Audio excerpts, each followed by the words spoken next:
My name is Nora Blake. I was 28 years old when my own family sat me down in my parents' dining room in Bellevue and tried to pressure me into saving the man who'd been living off their money, their praise, and their denial for years.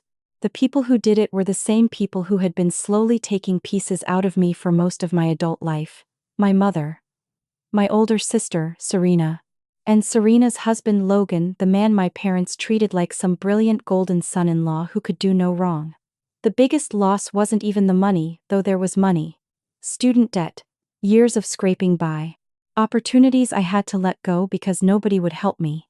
The biggest loss was what happens to you when the people who are supposed to know your worth keep looking at you like you're a disappointment that never quite turned into anything. That night they thought they were cornering the weakest person in the room. What they didn't know was that I had already become the one person who could bury Logan's company with a signature, an audit trail, and one quiet recommendation that would never need to be yelled to do damage. And I'm going to tell you exactly how that happened because by the end of it the same family that skipped my graduation, mocked my work, and treated me like spare furniture was standing under ballroom lights watching the truth take their perfect image apart in front of investors, executives, and reporters. I wasn't driving to Bellevue that night to ask for respect. I was driving there with proof. The call from my mother had come that afternoon. Her voice was soft, in that careful way it only got when she wanted something. She said, "Your father and I think it would be good if everyone sat down together. Serena and Logan are under a lot of stress right now. We need to be a family." Whenever my mother said we need to be a family, what she meant was somebody else was in trouble, and I was expected to absorb part of the damage. I almost didn't go. I was still getting used to the fact that less than 48 hours earlier I'd signed the preliminary papers that would change my life. Helix Dominion, a West Coast technology group with a logistics portfolio that stretched across multiple states, had offered to buy the risk-scoring algorithm I'd built in silence on borrowed time on too little sleep in apartments. So thin-walled I could hear other people living better lives. Through the drywall. The buyout was worth a little over $3 million, and along with it came a position I never thought I'd hear attached to my name, Vice President of Acquisitions. Even saying it inside my own head still felt slightly unreal. But what felt more unreal was this. One of the companies under review for potential acquisition was GridFleet, the startup Logan had been bragging about for years. The same company my parents had practically mortgaged their future to support. The same company everyone in my family treated like proof that Serena had built the right life, and I had built the wrong one. And the numbers I'd reviewed didn't make sense.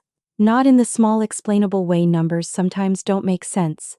Not in the way of timing issues or a messy reporting quarter. They didn't make sense in the way bad theater doesn't make sense when the set starts wobbling. Too clean. Too symmetrical. Growth curves that look designed to flatter a slide deck, not reflect actual operations. User activity that spiked where real infrastructure didn't seem to exist. Ghost nodes. Inflated engagement. Operational data that looked polished from a distance and rotten up close. By the time my mother called, I already knew two things. First, Logan was in trouble. Second, my family had no idea that for once I was not the person entering the room without leverage. So I drove over anyway. The house looked exactly the way it always did when my parents were trying hardest to look like people whose life had worked out the right way. Warm light through oversized windows, clean stone front steps, expensive landscaping that never looked touched by real weather. The kind of place built to reassure guests more than the people living inside it. I parked, sat there for a second and looked at my phone. There were old screenshots in a folder I'd made a long time ago because I'd learned something important about people who wound you with words. They usually expect those words to disappear once they've moved on. Mine hadn't.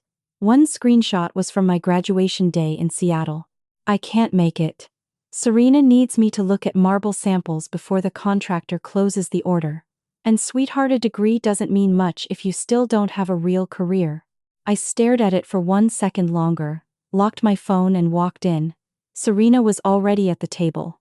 Perfect hair, cream sweater, eyes that looked tired in a curated way.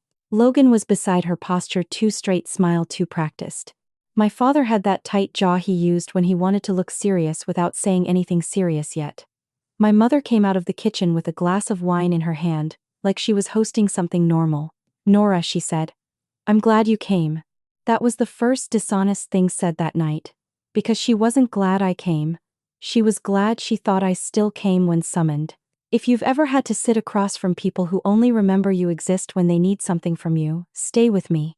This story doesn't end with me begging them to see my worth. It ends with them learning that silence, paperwork, and timing can do more damage than any scream ever could. I wasn't always calm around them. That's the part people misunderstand when they hear a story like mine. They imagine I came out of the womb detached, strategic, immune. I wasn't.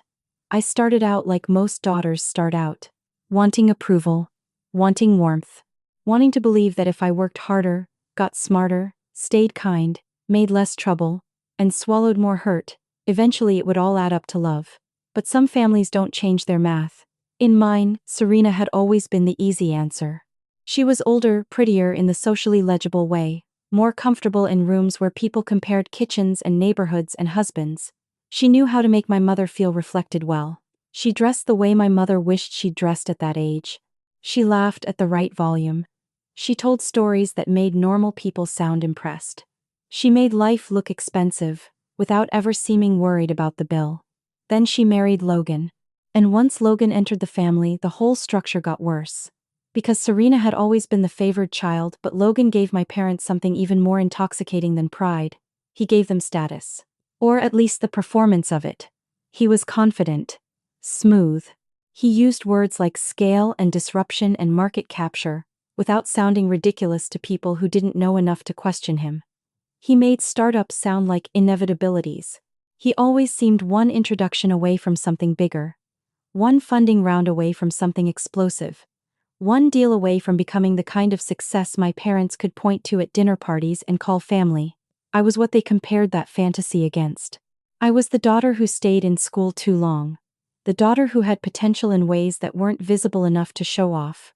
The daughter who asked for nothing until the one time I did. I worked through undergrad. Then grad school. I tutored, freelanced, analyzed data for small contracts nobody ever heard of, and stretched grocery money like it was another academic skill I had to master. I lived in Seattle because it was where the work I needed was, but it never felt romantic. It felt wet, expensive, and temporary. I spent years feeling like I was building a future in pencil while everybody else I knew was living in ink. My student debt sat on me, like another body. I learned how to keep my coat on inside when the heating bill mattered. I learned how to make one meal look like three. I learned that when you come from a family with money, but not money for you, people assume you're safer than you are. And all through those years my parents kept saying some version of the same thing. We wish we could help Nora. Money is just tight right now, sweetheart. You know we believe in you, but we have to be realistic. Realistic meant no. Then Logan needed capital. I remember the first time I heard the number.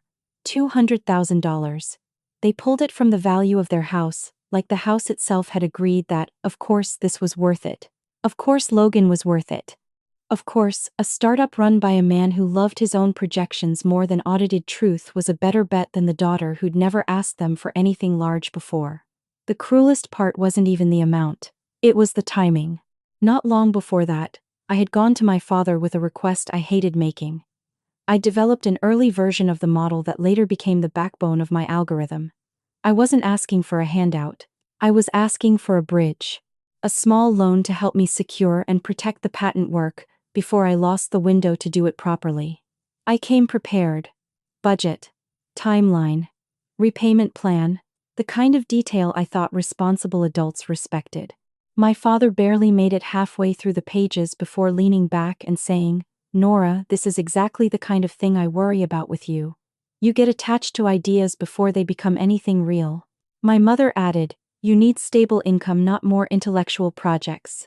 I still remember how carefully I folded the papers back into my bag, because when you've been dismissed enough times your body starts performing dignity before your mind has caught up. A few months later that same family pulled $200,000 out of their future to feed Logan's company.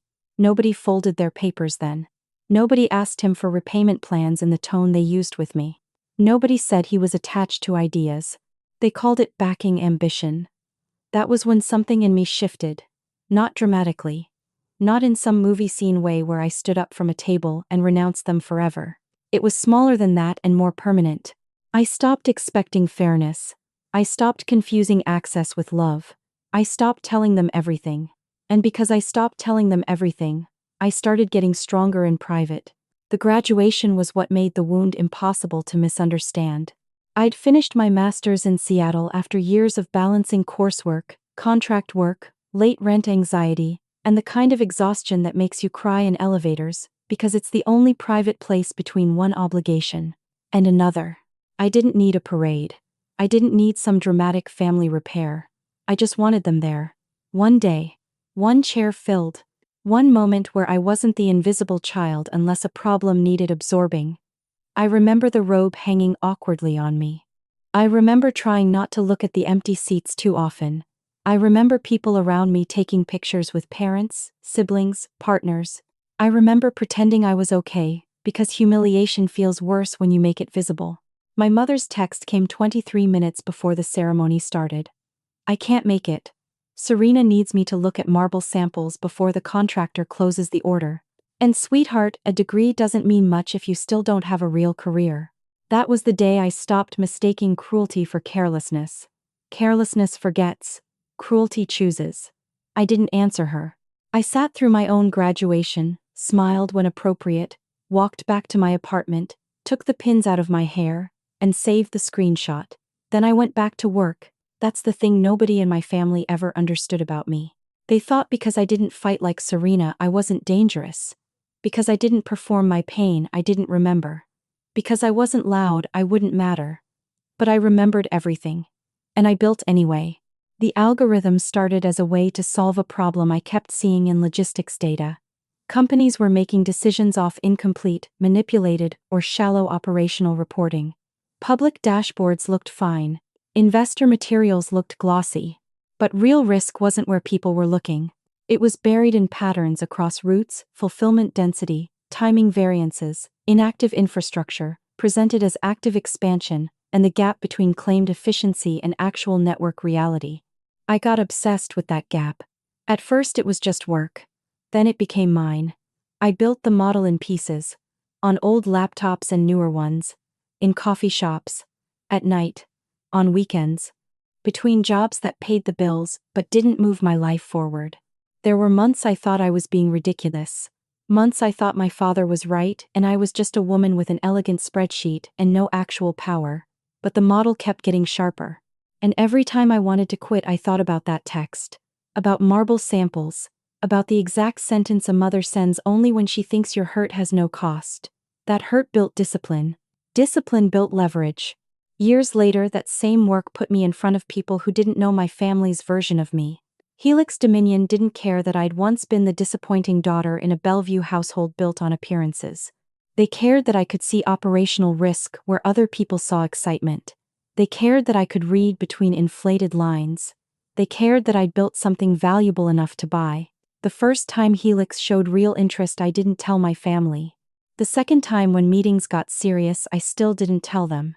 By the time the offer came through, I knew better than to bring hope into a room full of people who had always treated my future like an inconvenience.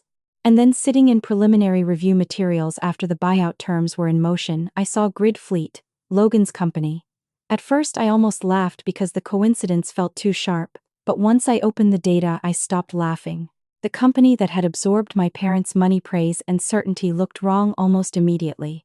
Claimed route coverage that didn't align with available infrastructure. Engagement activity clustered in ways that suggested simulation, not growth.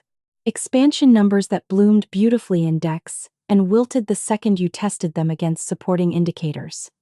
Too many active nodes where there should have been inactive ones. Too much clean acceleration with not enough real-world friction. It wasn't one red flag.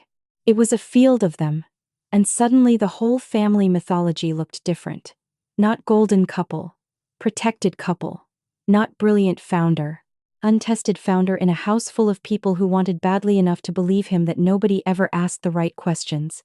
That was the small hope before the fall. The moment I realized I wasn't crazy. I wasn't the one who had failed to read reality. I had read it more accurately than any of them. The problem was that truth takes longer to feel satisfying than performance does. But truth was coming.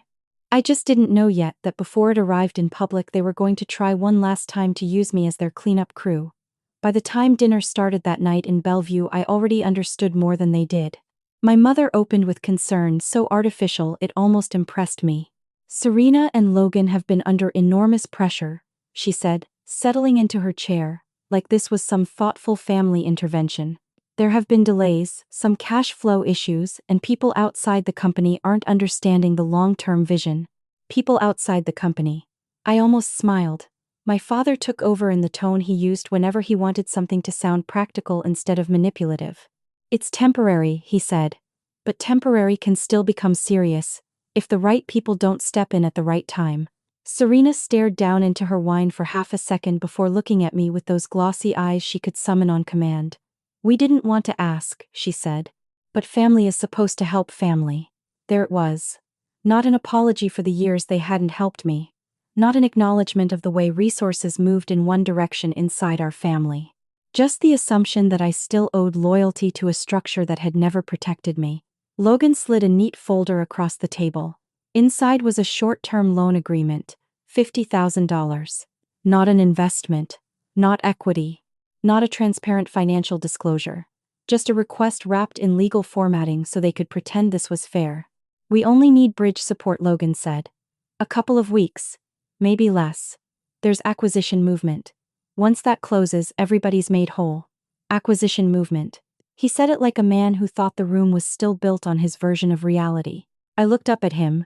Who told you acquisition movement was solid? He blinked once. We've had interest. That wasn't my question. Serena cut in too fast. Nora, this isn't an interrogation. No, it wasn't. Because interrogations are for people with less information than the person asking questions. I had more. My mother's expression sharpened. She'd started to feel the room shift without understanding why. Can you do this or not? She asked. Because I'm not going to sit here and watch you punish your sister because you've always felt left behind. That was the line. The old family script dragged back out and thrown at me like it still fit. You're emotional. You're bitter. You're reacting to history. As if history were some dramatic story I kept telling myself, not a record of decisions they had all made while looking directly at me. My father leaned forward. Let's be blunt. You've never been especially generous with this family, Nora. And I think part of being an adult is learning not to weaponize old grievances when people need you. I could actually feel the silence after that. Not because it stunned me. Because it clarified everything.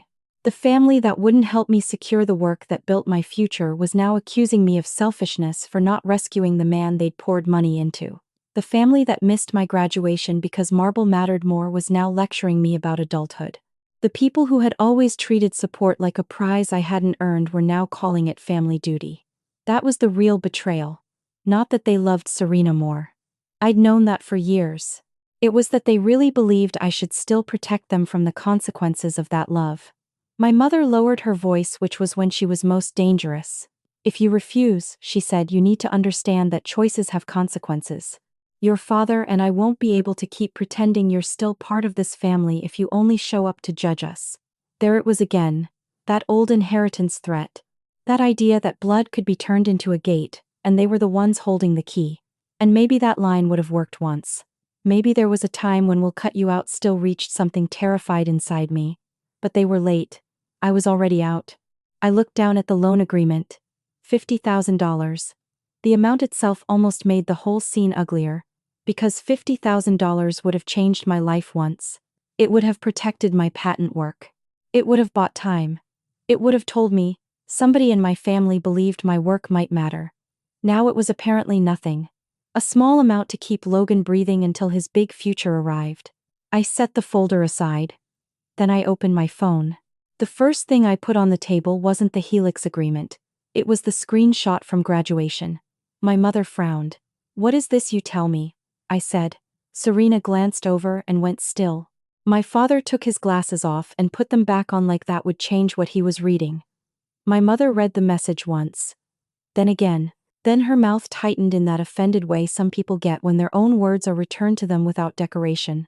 "Nora," she said, "that was years ago." "Yes," I said. "And you still sent it." Nobody spoke. That was the point. I wasn't showing them the message because I thought it would wound them emotionally. People like my mother don't fracture when confronted with past cruelty. They reframe, they minimize. They call it bad timing or stress or misunderstanding. I showed it because I wanted the room anchored in reality before I changed the power balance inside it. You missed my graduation because Serena needed you to pick marble for a kitchen, I said. And you told me my degree was meaningless because I didn't have a real career. So before any of you say the word family again tonight, I wanted that sitting here with us. Logan shifted in his chair. His confidence had started to fray at the edges. Nora, he said, voice controlled, but tighter. Now, this really doesn't need to become emotional. I looked at him and said no. It needs to become accurate. That was when I took out the second document. The Helix agreement wasn't final in the ceremonial sense, but it was real enough that the room changed before anyone finished reading the first page. Acquisition terms, buyout number, title, effective date. Serena was the first one to say it. What is this, my real career, I said. My mother stared at the number and then at me like I had somehow broken etiquette by turning into somebody she hadn't budgeted for. My father spoke next, but too late and too quietly to sound like the man who had lectured me 5 minutes earlier. Vice President at Helix Dominion, I said. Yes. Logan's face changed then. It wasn't dramatic. It was better than that. It was small and involuntary. The look of a man who has just discovered the room contains one fact too many and every fact after it is about to get worse. I let the silence hold. Then I said GridFleet is in active acquisition review. The color drained out of Serena first. Then my father. My mother looked confused for half a beat before understanding landed. Logan didn't move at all. I kept going. I've already flagged material discrepancies in your operational reporting, I said to Logan. Ghost nodes. Inflated network activity. Growth metrics that don't survive cross-checking. Whatever story you've been telling outside this house, it won't survive due diligence. Serena shot out of her chair. What the hell are you saying? I'm saying, I said, and my voice was still calm enough to make all of them louder. By comparison, your company is not having temporary cash flow issues. Your company is presenting false strength to attract a rescue. Logan finally found his words. You don't know what you're looking at. I looked at him for one clean second. Then you should be relieved, I said. That independent review will confirm it. That was the first moment he actually looked afraid. Not offended. Not cornered in a social sense. Afraid. Because for the first time in his life he was talking to somebody who understood both the language he used to manipulate people and the numbers underneath it. And he knew it. The room turned ugly fast after that. Serena started talking over me, then over everyone. My mother said I was humiliating the family. My father asked if I understood the damage I could do. Logan tried switching tones from dismissive to almost brotherly, as if maybe we were just two professionals with a misunderstanding that could be quietly corrected. That almost amused me. For years nobody in that room had treated me like a serious adult unless seriousness could be used against me. Now suddenly they wanted reason. Nuance, privacy, no. They had wanted a daughter when they needed sacrifice. They had wanted a sister when Serena needed rescue. They had wanted silence when their favorite narrative was threatened. What they had never wanted was truth, if truth cost them something. I stood up, took the papers back into my folder, and said the one sentence I'd been waiting to say without knowing it for years. You thought cutting me out was the worst thing you could do. But you cut me out so long ago that all you really taught me was how to live without needing your permission. Then I left. No screaming. No scene on the driveway. No dramatic slam of the door. Just 4 people sitting in a room they'd built, finally realizing that the one person they trained to survive without them had come back with clean hands and a very sharp file. The next 48 hours were quieter than I expected and uglier than they should have been. My father called first. 5 times before midnight. 2 messages, one threatening, one pleading, then another in the morning that tried to split the difference. You are overreacting. This can still be fixed if you stop making emotional decisions. Then 37 minutes later, call me back. We can work this out privately. That word again, privately, which usually means before anyone with power sees it clearly. I didn't call back. I saved every voicemail, every text, every missed call. Not because I plan to use them all. Because people who are panicking will often document their own instability, if you leave them enough room. The next step mattered more than the fight at dinner. I disclosed everything formally. I told Helix Legal and Compliance that GridFleet's founder was my brother-in-law, that my parents had financial exposure, and that I had identified discrepancies in public-facing and supporting data that raised serious red flags. I documented the family contact. I recused myself from any final direct decision-making authority, while handing over my analytical findings and the full review trail. That mattered, because I did not want my story to become some petty version of revenge, where a bitter sister-in-law tanked a company. I wanted it where it belonged. On paper, in process, under scrutiny. That's the difference between retaliation and truth. Retaliation needs noise. Truth just needs a record. Within days, Helix's internal posture changed from cautious interest to protective distance.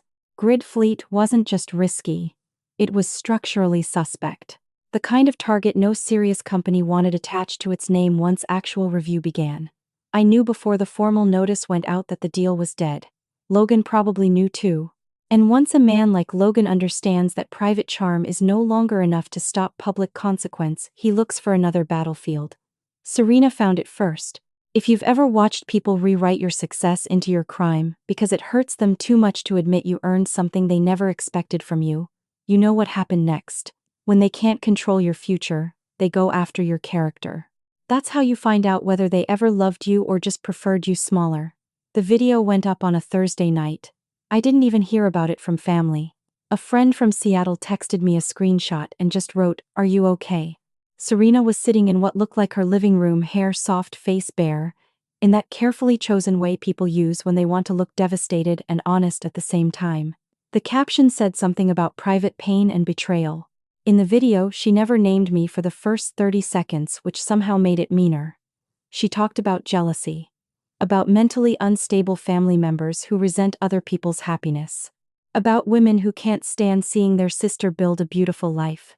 About ambition turning cold. About power changing people. Then she named me, not directly as a fraud. She was smarter than that. She implied, suggested, softened her allegations so they could travel farther. She said I had issues with competition. She said I had always struggled when other people were more naturally successful. She said she was concerned that I had attached myself to powerful men and companies to prove something. Then she paused and let viewers fill in what she wouldn't legally state. It was vicious in the way family slander is vicious. Only enough truth to make the lie sticky. Yes, I had spent years feeling unseen next to Serena. That part was true. Yes, I had attached myself to ambitious work because I wanted a different life. Also true. The lie was that my pain had made me dishonest. That part they needed. Because if they couldn't deny my position, they could try to poison it. I watched the whole thing once. Then I closed the app. That was one of the most important decisions of my life, though it looked small from the outside. I did not answer her publicly. I did not post receipts online. I did not start a war in the comments. I did not hand a family with no boundaries a digital arena to keep feeding on me. I went one level higher. Victor Lang, Helix's CEO, was not a warm man. He wasn't cruel either. Just disciplined in the way certain high-level executives become after watching too many people confuse polish with integrity. He'd been involved at a distance during the acquisition, conversations around my algorithm, and his attention sharpened once the GridFleet issues escalated. I requested a meeting, not because I was afraid I'd be fired, because I understood that in rooms like his, the person who speaks first with clean documentation often defines the frame. When I walked into his office, I brought 3 things: the disclosure trail, the analysis packet, and the video. He let me speak without interrupting. That alone told me something. I explained the family relationship, the pressure campaign, the dinner, the texts, the timing of Serena's post after GridFleet lost traction. I walked him through the discrepancies we'd identified, and the steps I had taken to remove myself from direct conflict. I was careful not to sound wounded. Not because I wasn't wounded, because grief without structure is easy for people to dismiss. Structure makes them listen. When I finished, Victor asked one question. "Did you hold anything back from compliance before this became personal?" "No," I said. He nodded once. Then he asked, "Did you ever use your position to harm GridFleet outside documented process?" "No." Another nod. Then he leaned back and said, "Good. That one word loosened something in my chest I hadn't let myself feel yet. Not because I needed his approval like I used to need my family's. Because clean leadership is rare enough that when you find it your body notices. Victor didn't ask if I wanted Helix to defend me online. He didn't offer PR language.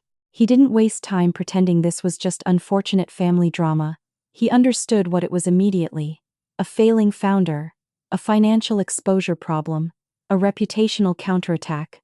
A woman being punished for refusing informal rescue. He said, people with weak numbers always want the argument moved somewhere blurrier. Then he said, you handled this correctly. That was the first vindicating sentence I'd heard from a powerful person in my life that didn't come wrapped in surprise. He told me Helix would stand by process. That the company would not be intimidated by public emotional framing from interested parties. And then, in a move I understood later was both strategic and kind, he invited me to attend an upcoming West Coast technology and finance gala as one of Helix's featured guests. Not hidden. Not protected off to the side. Visible. The invitation mattered because people like Serena and Logan survive on social oxygen, on the idea that they still belong in rooms where reality hasn't reached them yet. If Helix was willing to place me visibly beside its leadership, it meant Serena's story had already failed where it mattered. I should have known my family wouldn't leave it there. People who build their identity on being the rightful center of everything do not surrender well. They escalate. They say private became public because you forced them. They act as if exposure itself is the violence. The gala was held in San Francisco in a hotel ballroom, all glass, brass, and controlled light. The kind of room designed to flatter power, without announcing it too loudly. Everyone looked expensive in ways that came from tailoring and confidence, not labels trying too hard. I wore a black dress so simple it almost looked severe. No bright color. No effort to perform triumph. I didn't want to look like revenge. I wanted to look like what I was. A serious woman with a serious future. Victor greeted me with the same contained professionalism he gave everyone, but he kept me near enough during the early part of the night that the signal was obvious. People noticed. A few executives I'd met in diligence conversations came over. A VC I recognized from a Helix briefing shook my hand and asked about network risk modeling. Someone else asked about the upcoming integration strategy around acquisition screening. Nobody asked me about Serena's video. That told me how little it mattered in rooms built on record instead of sentiment. For about 40 minutes, I let myself feel something I hadn't in a very long time. Normal. Not victorious, not euphoric. Just normal in a room where I wasn't being compared, dismissed, or explained away. A room where my work had arrived before my family's version of me. And then I saw them. Serena first. Because of course Serena would enter a ballroom, like the room owed her a close-up. Pale dress. Perfect posture. Fragile expression sharpened into resolve. Logan, 2 steps behind, tucks slightly too eager, smile gone from his face. My parents beside them, trying to look as if they belonged there by long-standing invitation. For 1 second my whole body went cold. Not because I was afraid of them, because I understood exactly what this was. They had not come to reconcile. They had come to reach higher, to get around me, to find someone bigger, richer, more authoritative and tell a cleaner lie at a more influential altitude. Serena saw me and changed direction immediately. Nora, she said, as if we'd simply run into each other at a charity event. I looked at her. Then at Logan. Then at my mother, whose eyes already had that wounded sheen she used when she needed bystanders to mistake her for dignified. How did you get in here? I asked. Serena gave a tiny laugh. That's really your first concern. Yes. Logan stepped in. We're here to clear up a misunderstanding before it gets uglier than it needs to. I said, then you came to the wrong person. He lowered his voice. Don't do this here. I almost smiled. There's a particular kind of hypocrisy only exposed people can produce. They will destroy you in private, then call it indecent when consequence reaches daylight. My mother took my arm lightly, as if we were affectionate women having a difficult moment. Please, she said. Not tonight. I removed her hand. Interesting, I said. You remembered I'm your daughter. The second paper started pointing the wrong way. That landed harder than anything louder could have. Serena's face shifted. Not with guilt. With fury that I had stopped cooperating with her preferred script. You are making this into a spectacle, she hissed. No, I said. You did that when you posted a video implying I slept or schemed my way into a position I earned, Logan cut in. Nobody said that. You didn't have to. By then, a few people nearby had noticed the tension, not crowding. Just watching in the discreet way powerful people watch possible scandal while pretending to honor privacy. Victor turned toward us from across the room. He didn't rush. He didn't have to. The fact that he was moving in our direction at all changed Serena's posture. She straightened. Logan reset his face into something smoother. My father stepped forward like maybe he could take control if he sounded formal enough. Mr. Lang, he said when Victor got close. I'm Daniel Blake, Nora's father. I'm afraid there's been a serious misrepresentation involving our family. Victor looked at him, then at me. He did not ask if this was true. He asked, "Are you all associated with GridFleet?" The silence after that was beautiful, because it was the wrong question for them and exactly the right one for the room. Logan said, "I'm the founder." Victor nodded, once expression unreadable. Then Logan tried what men like him always try once charm and authority no longer align. He flattened the issue, minimized it, tried to turn structural fraud into emotional misunderstanding. There are some data interpretation disagreements, he said. And unfortunately, Nora has taken things personally. Victor didn't look at him. He looked at me. I said family was the excuse. Fraud was the business model. That was the line that ended any chance of soft repair. My mother inhaled sharply like I'd struck her. Serena stared at me with naked hatred for the first time that night. Logan's jaw hardened because he knew what had just happened. Not emotionally. Structurally. I had named the thing correctly in front of the one audience he could not manipulate with vibes. Victor finally turned to him and said, "Helix doesn't treat fraudulent reporting as a family matter. Simple, flat, final. That should have been enough. It wasn't. Because Logan under pressure became what he always really was underneath the polish. A man who believed that if he just kept talking, reality would eventually tire out. You don't have full context, he said. Early-stage companies optimize presentation. Everyone does." Victor's face didn't change. Presentation, he said, is not the same thing as fabricating operational substance. Serena stepped toward Victor with that trembling sincerity she'd spent years sharpening.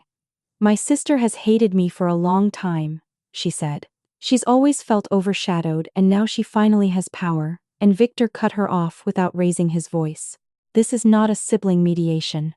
That line broke her composure faster than anything else could have.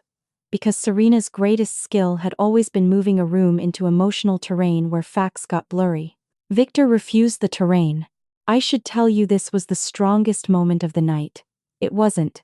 Not yet. If you've ever had someone use blood history or family language to demand access to your silence, here's the real question. Do they deserve protection because they're related to you? Or do they just expect it because they've never been made to live with the truth?" I didn't know how everyone would answer that. I only knew mine had changed. The ballroom had shifted by then. No scene exactly. No shouting match with half the room openly staring. But enough awareness had gathered that any lie now had witnesses. A couple of investors drifted just close enough to hear better. A woman I recognized from a compliance panel paused her conversation entirely. One reporter near the bar turned notepad still down, but attention up. Logan saw it too. That was the moment panic finally outran performance. He looked at me and said, low enough to sound threatening but not low enough to be private, "You think this ends well for you?" I looked back at him. "No," I said. "I think it ends accurately." He laughed once, short and ugly. "You're enjoying this." That was the only part of his accusation that almost hurt because it revealed something true about people like Logan. They can't imagine integrity without appetite. If you expose them, they assume it must be because you wanted blood, because that's the only reason they would ever take a thing that far. I didn't want blood. I wanted daylight. And they're not the same thing.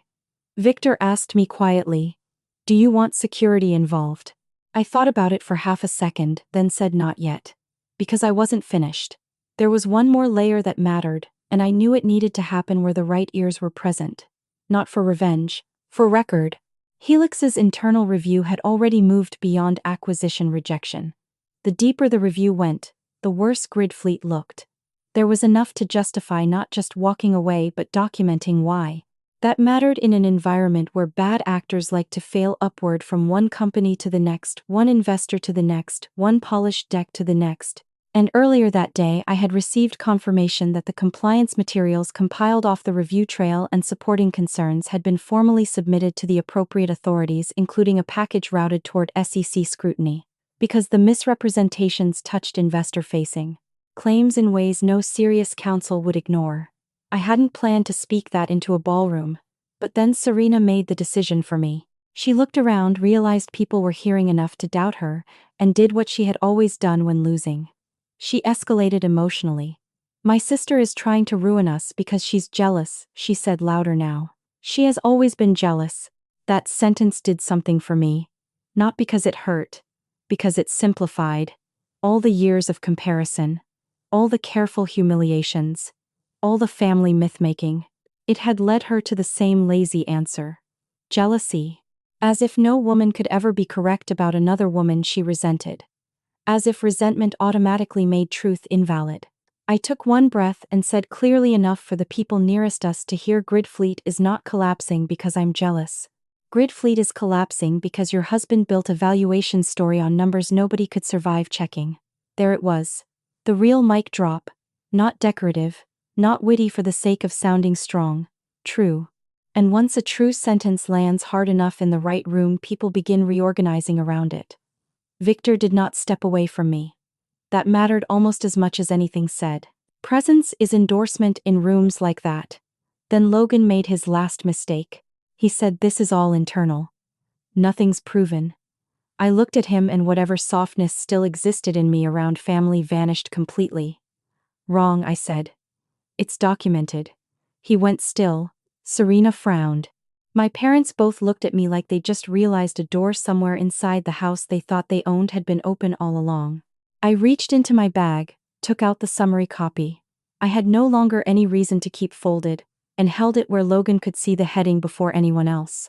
Compliance Referral Confirmation, SEC. He didn't take it. Of course he didn't. People who live by performance rarely want to touch the paper that ends it. So I said it instead. "Helix has formally ended any acquisition pathway," I said. "And the data concerns were serious enough to support compliance escalation beyond internal review. This isn't a misunderstanding. This isn't sibling conflict. This isn't me having feelings about your life.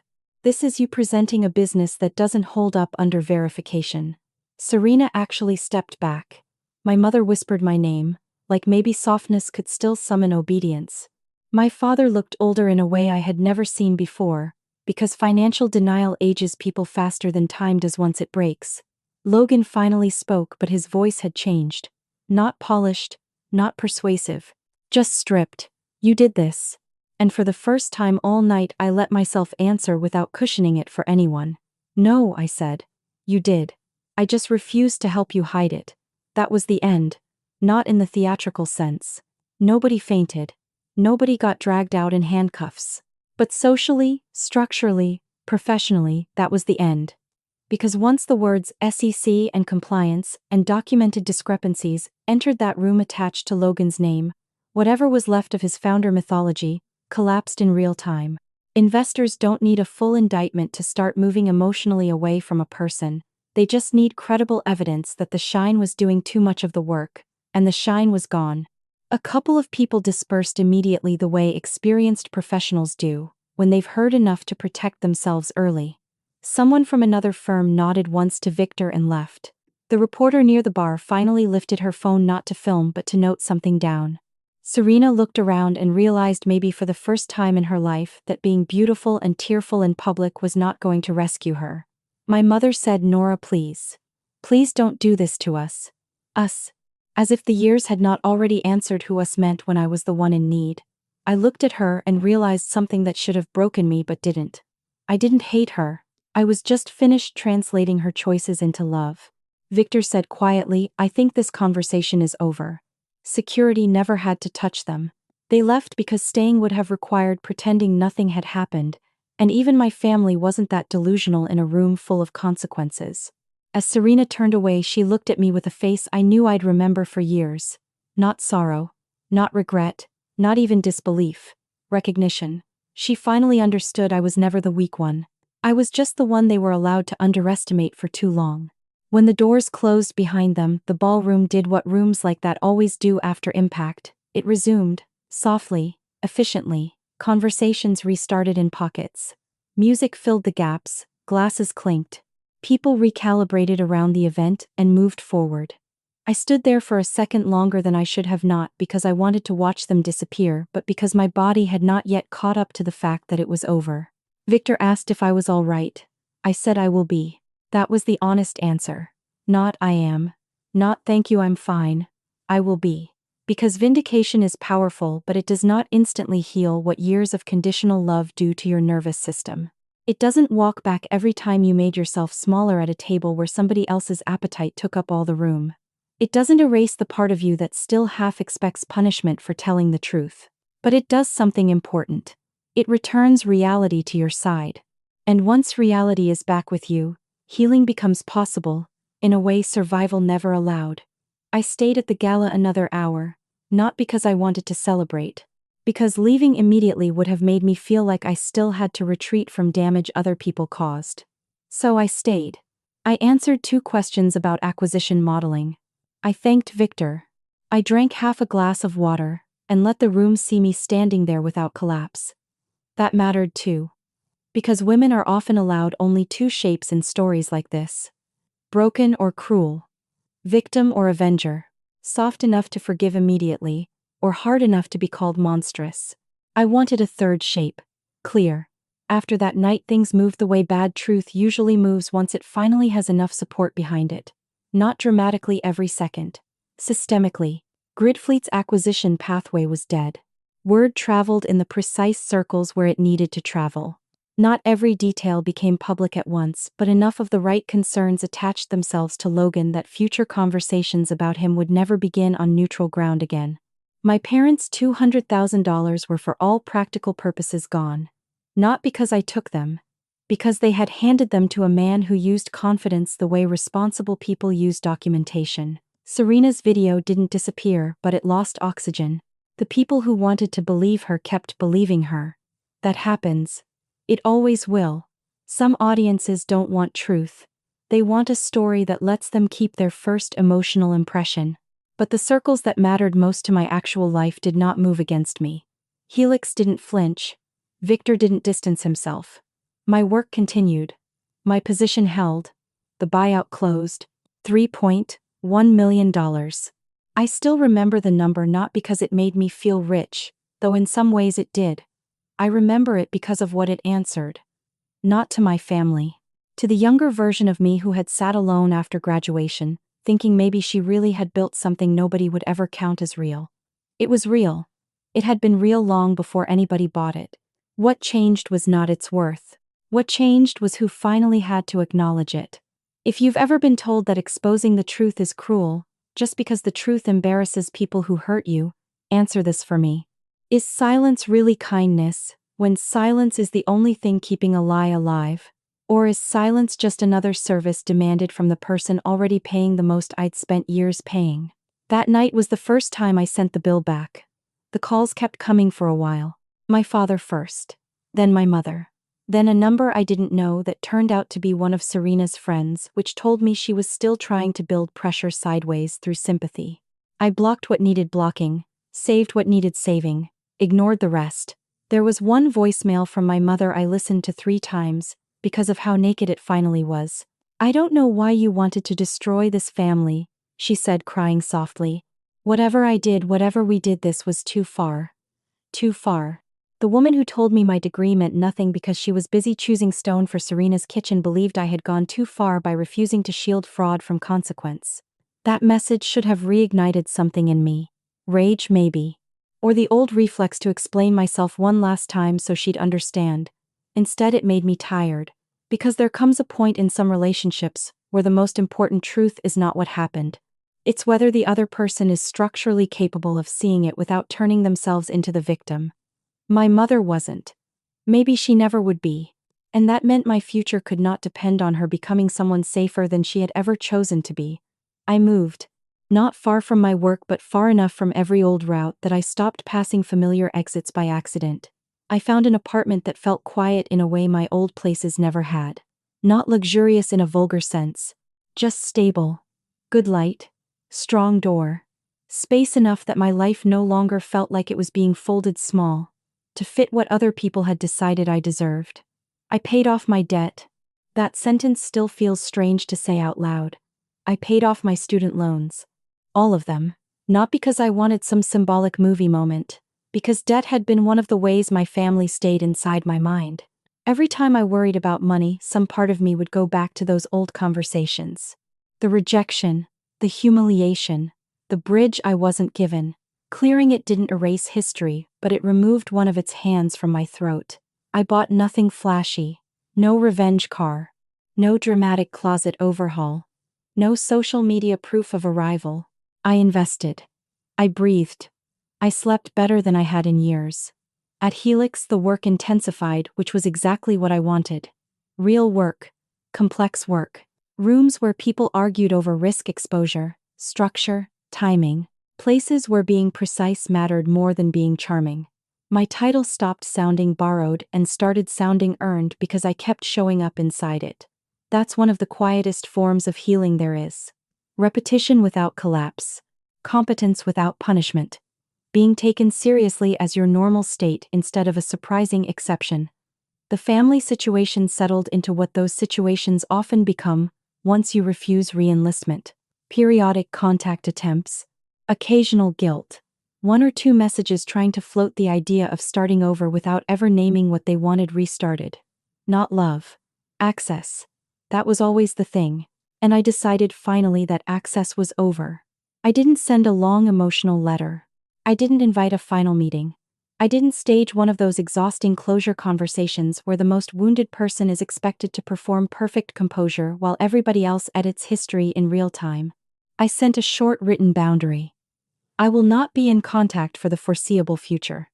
Do not involve me in any financial, legal, or personal matters related to Serena or Logan. Do not contact my employer.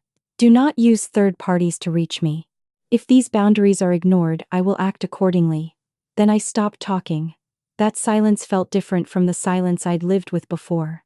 Before, silence had been survival. Swallowing. Enduring. Waiting out disrespect, because I didn't have the power to change the terms. Now silence was boundary. Boundary is not passive. Boundary is a decision about who gets to keep reaching into your life. For a while, I kept expecting guilt to come roaring back and flatten me. Family guilt has a way of living in the body, long after your mind has made a cleaner choice. But what came instead was grief. And grief was easier to live with. Because grief is honest. It doesn't ask you to lie to yourself. It just asks you to admit that some losses are real, even when they are necessary. I grieved the mother I did not have. The father who only respected caution when it came from me. The sister who could never bear to see me as a whole person, instead of a supporting character in her own myth. I even grieved the years I spent, believing one more achievement might buy me tenderness. That grief mattered. Because healing with boundaries is not the same as pretending you were never hurt. It is saying I was hurt, it mattered. And you still don't get access. That's the part people call cold when they've been trained to mistake self-abandonment for goodness. I don't call it cold anymore. I call it adult. There is no fairy tale ending to a story like mine. No tearful reunion on a porch. No mother finally saying I was right. No father admitting he backed the wrong child. No Serena showing up transformed by humility. No Logan waking up honest. People like that sometimes learn. Often they don't. Either way, it is not your job to leave the door cracked in case the people who broke trust 100 times suddenly want to use your forgiveness as shelter from consequence. My life now is not dramatic. That is one of its greatest gifts. I work, I think, I build. I sleep in a home that feels safe. I spend time with people who do not need me to shrink, so they can stay comfortable. I no longer confuse being needed with being loved. I no longer mistake family language for moral authority. And I no longer feel any obligation to rescue people who called me difficult, unstable, selfish, unrealistic, or bitter every time I failed to serve their version of who I was supposed to be. The best part is not that they lost. It's that their toxicity no longer reaches me in the same way. That's a very different kind of victory. Not watching them suffer. Not replaying the gala in my mind like a revenge fantasy. Just living in a reality sturdy enough that their chaos no longer defines the weather inside me. Sometimes I still think about the graduation text. Not because it hurts the same way. Because it explains everything. My mother really thought that day was about marble and realism, and a daughter who needed to grow up. She had no idea she was documenting the exact moment I stopped asking that family to tell me who I was. And once I stopped asking, everything changed. So that's the truth. I was the daughter they dismissed, the sister they compared downward, the woman they only called when they needed cleaning up done in silence. They skipped my graduation. They mocked my work. They funded Logan while denying me the smallest bridge. Then when his company started rotting under the weight of its own false numbers, they tried to drag me in and call it family. I said no. Then I proved why. And when the truth finally reached the same kind of room they had always wanted to belong to, it didn't need my anger to make it land. It only needed records process and one thing they had never bothered to understand about me. I had become stronger than their story. So tell me honestly, when family humiliates you, uses you, rewrites your pain, and only remembers blood when they need rescue, what do they deserve from you? Anger, distance, nothing at all. And if you've lived some version of this, I want to know which part hit hardest. The favoritism, the money, the public smear, or the moment you realize the people calling it love were really just asking for access to your silence one more time.